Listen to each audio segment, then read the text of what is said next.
This is Michael Popak, Legal AF. The U.S. Supreme Court continues at this moment to struggle in public with the issue as to whether a Louisiana federal judge who blocked and enjoined the Biden administration, the State Department, the Department of Homeland Security, the Surgeon General, and others blocked their ability to interface and interact with social media platforms to discourage them from continuing to post misinformation, disinformation about public health, about elections, foreign interference in elections, and the rest, right? To keep QAnon from taking over mainstream social media. That sounds like a good thing, but not to a Louisiana federal judge appointed by who else? Donald Trump, Terry Doughty. Terry Doughty, who also is an anti-vaxxer, an anti-COVID vaccine judge who blocked two requirements by the Biden administration during the very heart of the pandemic, right? The very peak of the pandemic, to require healthcare workers to wear masks and take vaccines, and those that interface with poor children, right? And the Head Start program, teachers and volunteers to wear masks and vaccines. Doughty didn't like that either.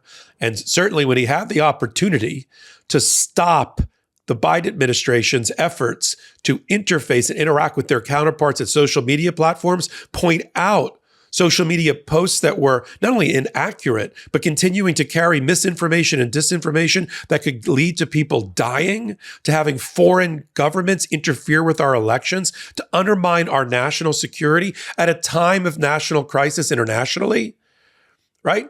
That got shot down by Judge Doughty. It got affirmed. His decision got affirmed and upheld by the Fifth Circuit Court of Appeals, which has been the bane of the Biden administration's existence almost from the very beginning. Whenever they can find a way to oppose Joe Biden and his public policies, the ones that we voted for when we voted in the majority for Joe Biden, this Fifth Circuit and three judges think they know better. And it's always three judges that are appointed by right-wing MAGA. It's always a couple of Trumpers and then like a Reagan or a Bush person going along for the ride that stops over 300 million people from enjoying the public policy that we voted for when we voted for Joe Biden. You don't just vote for a person, you vote for the platform, you vote for the policies.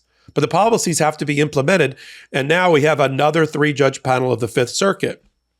The three-judge panel of the Fifth Circuit Court of Appeals thought even Terry Doughty went too far, the judge, and said, well, your injunction to stop every aspect of the Biden administration and hundreds and hundreds and hundreds of employees, including the heads of every agency in the executive branch, Department of Homeland Security, CDC, Center for Disease Control, Surgeon General, the press office for the Biden administration, and all of that, stopping them from having any contact with social media undermines the government's First Amendment right. The government has a right to have a bully pulpit.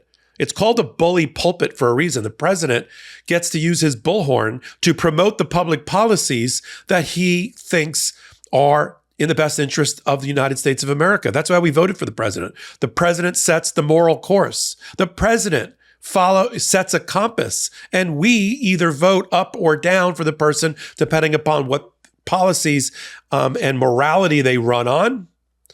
And then if they implement that during the course of their 4 years, that's the up or down vote for re-election.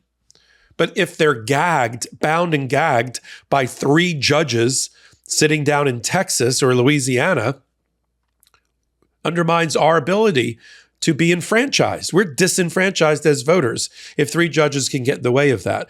And the government has its own First Amendment rights. First of all, social media platforms are voluntary in nature.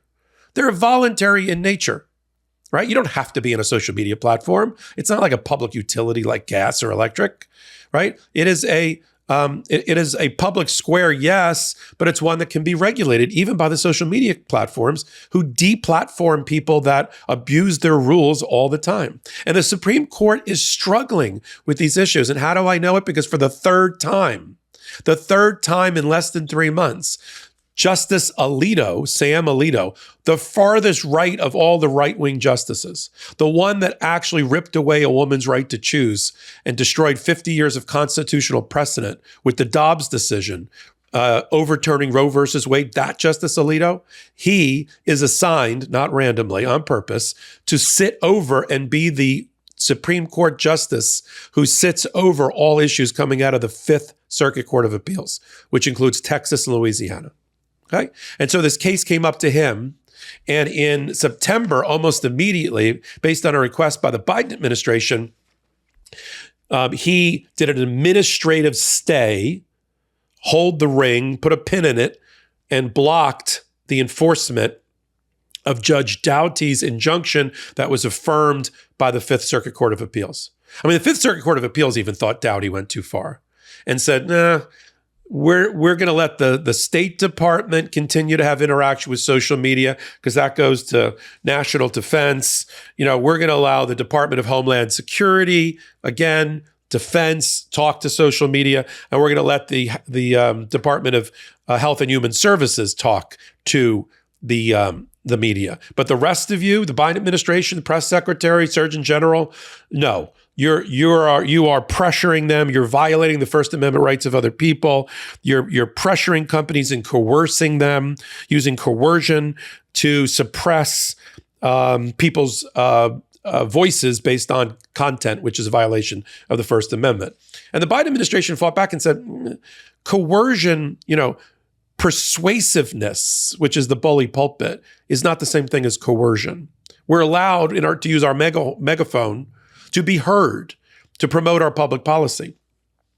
So after the Fifth Circuit took Judge Doughty's decision and narrowed it a bit, but still blocked and banned the administration from doing its best efforts to promote its own policies through social media and otherwise, and have those meetings, the Supreme Court struggles because Alito first does an administrative hold in September the 14th, and says, I'm going to block that for now. We're still considering, we want to have full briefing at the full Supreme Court, so we're going to put a pin in it. And they put a pin in it for about a month.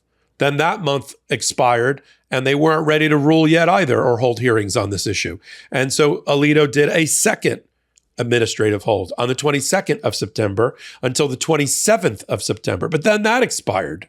And now Alito, we'll put it up here on the board, Alito has entered his third administrative hold on this case, continuing for all this time to block the injunction. Meaning, by blocking the injunction, it means that for the last couple of months, the Biden administration has, without violating a court order, has been able to interface with social media counterparts to talk about misinformation and disinformation and fake posting and the infiltration of social media by Russian agents for Hamas, for instance, Chinese agents, enemies of the United States of America or its allies. They have been able at every level of the executive branch to have those interactions, but only because Alito, on behalf of the U.S. Supreme Court, has put a pin and held the ring and put a stay to block the decision of the injunction for now, until the U.S. Supreme Court finally hears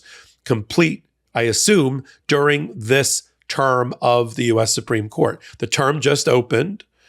For those around the world or people who have forgotten some of their social media or civics or history classes, the U.S. Supreme Court starts to meet the first Monday in October until their summer break around June. They hear cases. The prior year, they decide in caucus which cases they're going to bring up for a full appeal. They reject certain appeals out of right to kind of slim down and whinnying down the amount of cases that come into the U.S. Supreme Court, because it's a court of limited appellate review and jurisdiction and takes very little cases up. And they take cases where they want to make a statement. They want to set new precedent, reverse precedent, or alter precedent. That's what they tried to do. So now I assume they've been in caucus to decide thumbs up or thumbs down. You need 4 votes of the 9 of the U.S. Supreme Court to take a case up for consideration. And they're still struggling with this particular case. They need to have full briefing. They need to have an oral argument. I do not believe based on what Alito has done so far with these 3 administrative stays, that he is going to be making this decision on his own. He could. We've talked about this at length on Legal AF. He could, Justice Alito, use what's called the shadow docket, or what we refer to as the shadow docket, to make a decision on his own, and then, maybe it gets around to being heard by the full panel. Even though he hasn't said it in his orders, Justice Alito is indicating by his body language that it is going to be considered by the full 9. And we'll see how this whole thing shakes out. We know we've got a couple on there. Alito and Clarence Thomas are 2 to come immediately to mind that would love to completely allow the regulation of social media and hold them liable for things that happen on their platform, to stop them from being able to deplatform bad behavior, bad conduct, bad users on the platform. They would love to be able to stop that. There is a level of federal protection under the Communications Act, Section 220, that gives all social media companies protection, civil liability protection from being sued for what gets posted on their platforms, right? It's a unique set of laws that Congress had put on them and gave them that protection. I know Alito and Thomas would love to rip away Section 220. Donald Trump has made it part of his platform since the beginning that he wants to go after Section 220 insulation for social media companies. So we have a group there, that wants to do a couple of things. Make it easier to sue for defamation. That's Clarence Thomas, because he'd love to rip up the precedent of New York Times versus Sullivan, which provides for actual malice for public figures that has to be established in order for a social media company or newspaper or anyone to be held liable for defamation. There's a heightened standard for public figure defamation. There's more that's required in order for you to defame successfully a public figure than a non-public figure. Clarence Thomas hates that. He's been trying to get rid of New York Times versus Sullivan and that precedent forever. He just recently referenced it in an oral argument, but he doesn't have the votes at present. Gorsuch probably agrees with him. Alito will agree with him. But does he get another 2 votes? We don't know. So you've got the group that wants to allow free-for-all for defamation for public figures. You have the same group, or an overlapping group on the Supreme Court, that wants to allow social media companies to be sued civilly for whatever gets posted on there. And now you've got to see how those 2 principles, right, are coming to a head here and being acutely evaluated by the Supreme Court as it struggles with what do we do with the First Amendment rights of a government and what level of interaction they can have with social media that's not seen as violating somebody else's First Amendment rights. That's what we're watching. And that's why it's very unusual.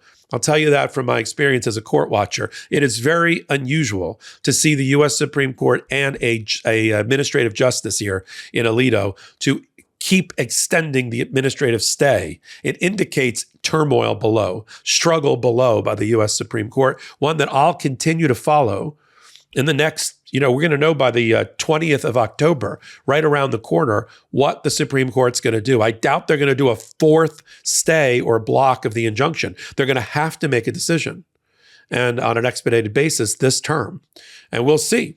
Is it going to forevermore? Is this Supreme Court going to stand in this term for the proposition that the executive branch does not have a bully pulpit, does not have the ability to promote its public policy, to fight disinformation about public health, to fight misinformation and disinformation about its policies under the guise of some sort of First Amendment? They're not even allowed to have a conversation to put themselves in the public square. Is that what the Supreme Court is going to stand for?